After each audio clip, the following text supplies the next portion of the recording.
Rabbit Hole Roundup, episode 53. Creating NBA super soldiers? Time to play a little basketball. They're monsters!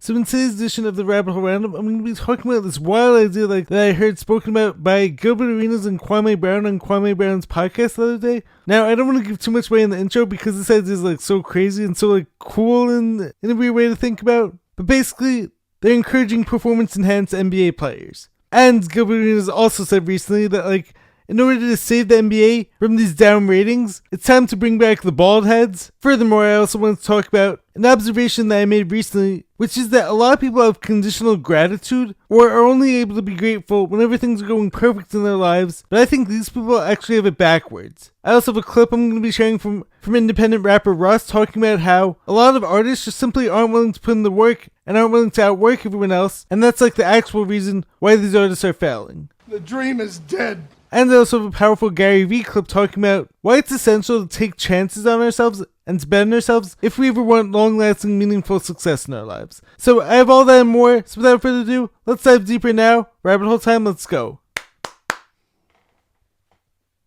This is your last chance. After this, there is no turning back. And I show you how deep the rabbit hole goes. What's happening, guys? Welcome back to the channel. I'm Jared Weiss. If you guys didn't know, that must mean that subscribe to the channel so you know what to do. Hit that subscribe button, be sure to leave a like, drop a comment, let me know your thoughts on this video. Follow me on every platform, and if you guys have not already, make sure to check out my book, Fight Through by Jared Weiss. All links purchased on my website, which is jaredryanweiss.com. That's JaredRyanWeiss.com. Buy the book, and the support is very much appreciated. So, let's dive into this rabbit hole now. So to start things off, yes, I know that we're past Thanksgiving, but I want to talk about an observation that I made recently when it comes to a lot of people having conditional gratitude, and how a lot of people actually use gratitude the wrong way. I think a lot of people have it backwards. Now you're way off. They think that in order for them to be grateful, they have to have everything going for them and everything has to be perfect in their lives, when really the better way to go about it is to become grateful for what you have in your life right now, and then you're going to attract more abundance into your life. Life's not about getting what you want all the time, it's about loving and appreciating what you have. And it's so important to focus on and amplify all the little things that bring you joy and that you're thankful for, because doing this is going to ultimately lead to finding more things to be grateful for. But you have to start with all the small things. Or I also see people waiting for the holiday of Thanksgiving to be grateful. And look, I think it's a great holiday.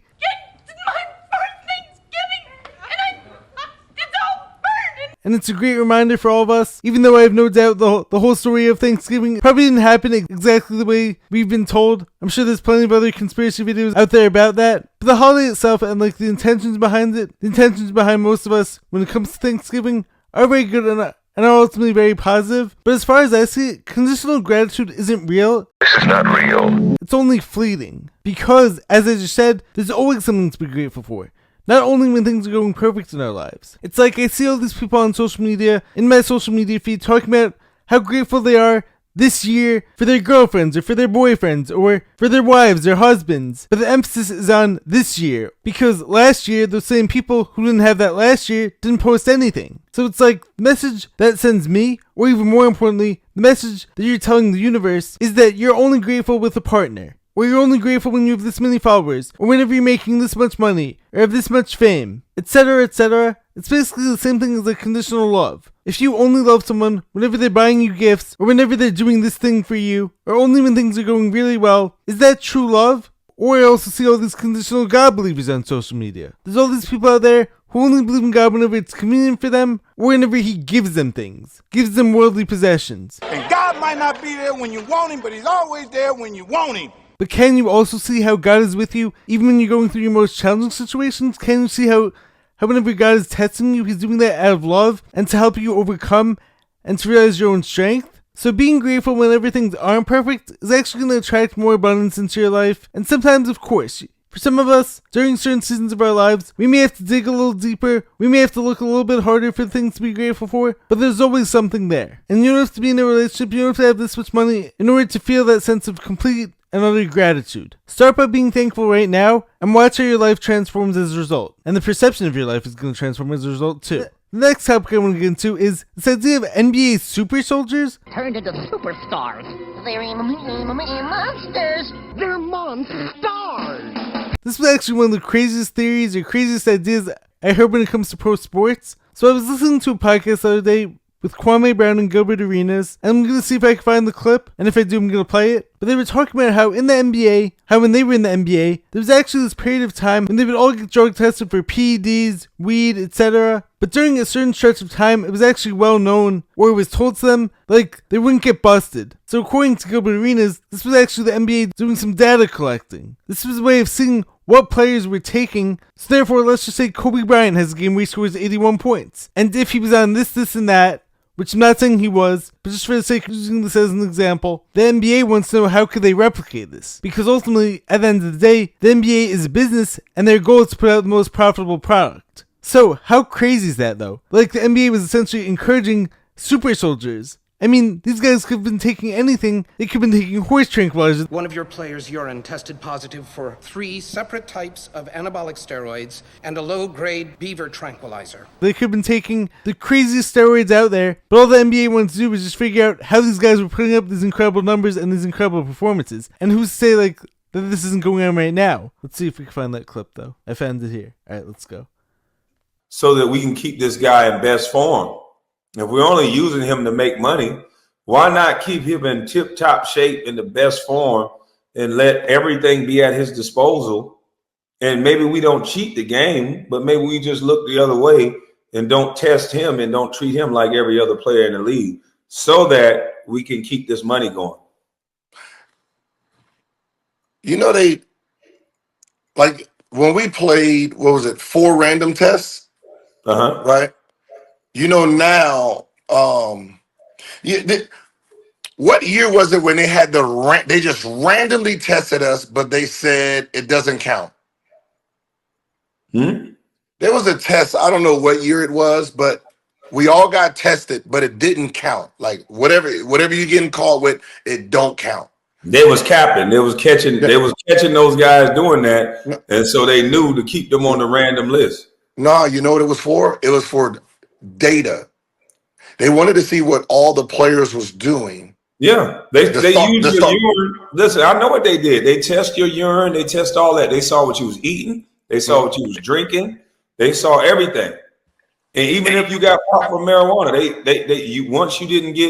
once you knew that you weren't gonna get tested or get in trouble, some of the guys that were smoking, they didn't stop smoking.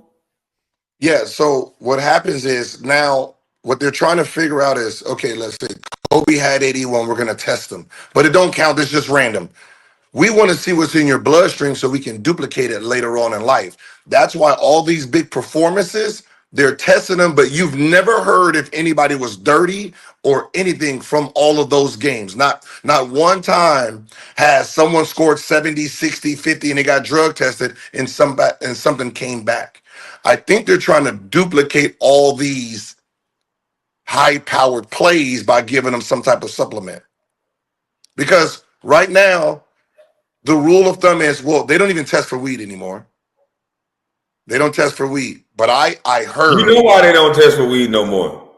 I won't say it, but I keep alluding to them bending the rules for certain players, but other players got suspended. And this is why I go against the elitists. Because there's been players that's been kicked out of the league for smoking marijuana. And some of these people in the chat don't know. Some of their favorite superstars smoke marijuana. And once the NBA found out that some of their biggest superstars were smoking marijuana, guess what they did? They said, we're not kicking them out the league. We're going to just say, fuck it, y'all can smoke.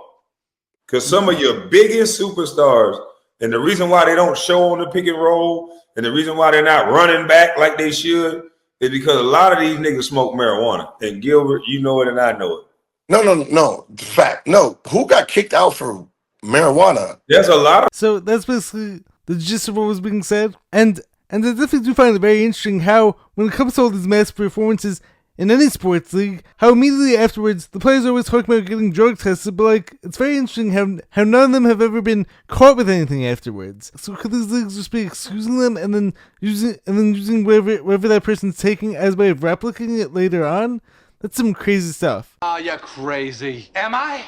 Or am I so sane that you just blew your mind? And there's also a very funny point made by Kwame when it comes to all the NBA players smoking weed, and how you could tell, especially because a lot of these guys are playing very nonchalant. We're not playing hard in defense, not running back. So as is my belief, being someone who's completely drug-free and completely sober and who lives that lifestyle, even though I don't judge anyone else based on your own decisions, I gotta say it, just like Stephen A. Smith says, stay off the weed.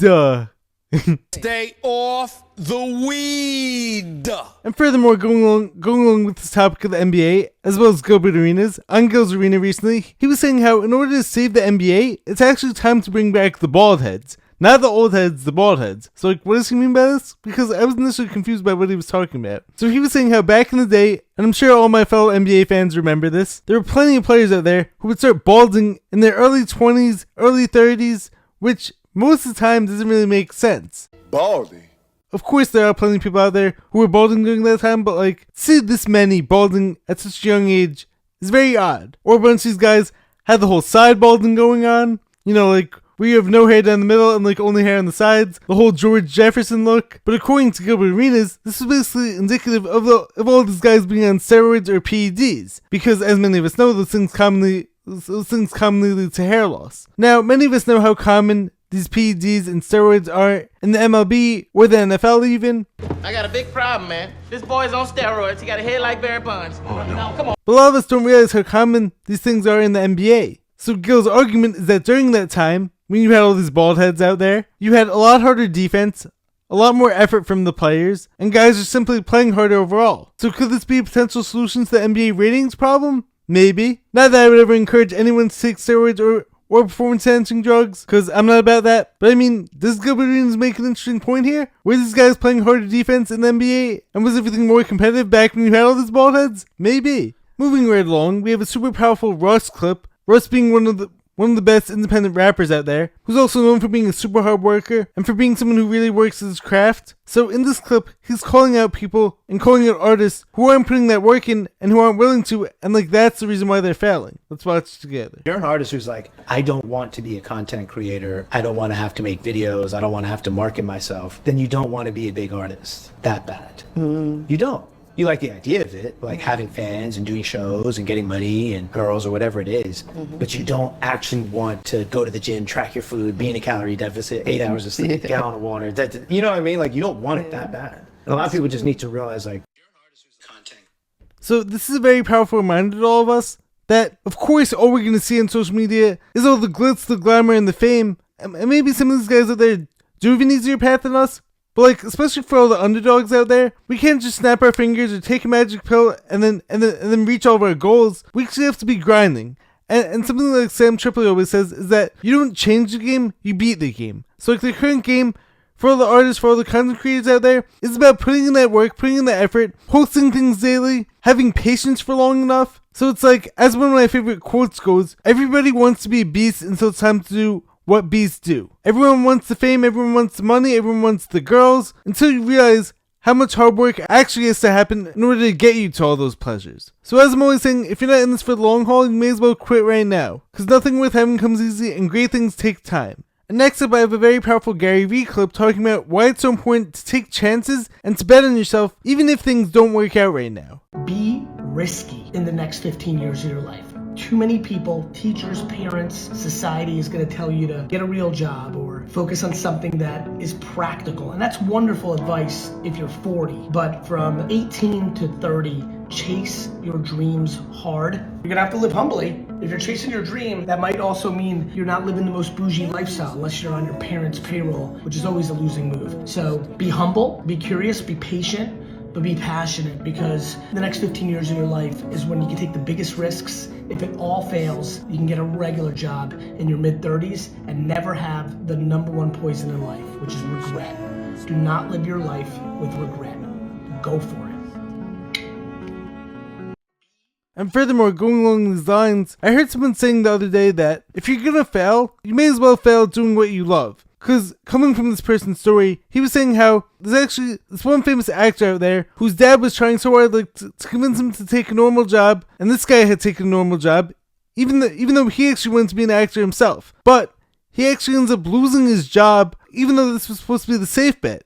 So like, he lost his job doing something that he didn't even want to do. So if you're gonna fail, you may as well fail forward, fail while going after your dreams, because you're always gonna learn something as a result. You're always gonna grow from that. And so doing what you love, as far as I see it, can never actually be a true failure. And as long as you don't give up, you're not a failure either. Guess I just have to pick myself up, dust myself off, and throw myself right back down again. That's the spirit. So be willing to take risks, take chances, bet on yourself, so that this way you don't have to live with regret. And finally, on this week's episode of the Rabbit Hole Roundup, I want to talk about how I've been seeing all these articles trying to discourage people from focusing on their health or from actually researching things on their own. What you just said is one of the most insanely idiotic things I have ever heard. So now that RFK has been nominated for the HHS, I've seen all these mainstream media articles trying to convince you that industrial waste, aka fluoride, that's been shown to lower people's IQ, and that even on toothpaste bottles it even says, if swallowed, please see poison control. And also I've seen plenty of people who brush with fluoride toothpaste or have been drinking conventional tap water whose teeth are in worse shape now than ever, but they're somehow still trying to convince you that removing fluoride from the water would actually be a huge harm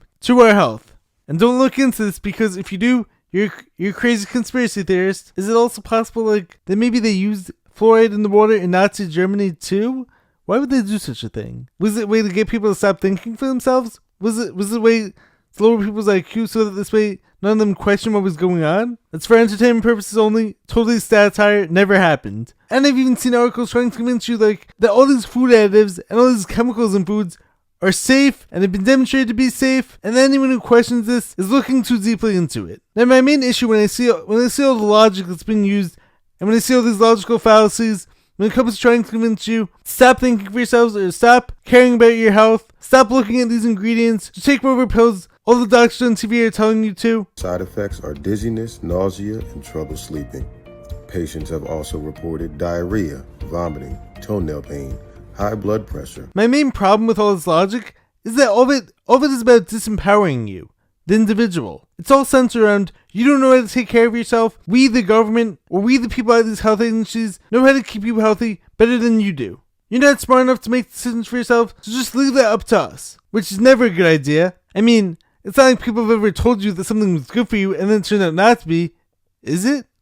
That never happened, did it? So do your own research, think for yourselves, make the decisions that are right for you, and don't let anyone tell you otherwise. Anyways guys, I hope you guys enjoyed this edition of the Rabbit Hole Roundup. If you did, make sure to leave a comment, subscribe to the channel, be sure to drop a like. I will catch you guys in the next episode. Stay positive, stay hustling, stay critical thinking. I will catch you guys next time. Peace.